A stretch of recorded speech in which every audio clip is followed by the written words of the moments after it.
Era Abraham de 99 años cuando le apareció Jehová y le dijo: yo soy el Dios Todopoderoso, anda delante de mí, sé perfecto.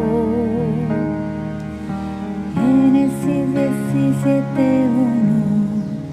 Era Abraham de 99 años cuando le apareció Jehová y le dijo: yo soy el Dios Todopoderoso, anda delante de mí, sé perfecto.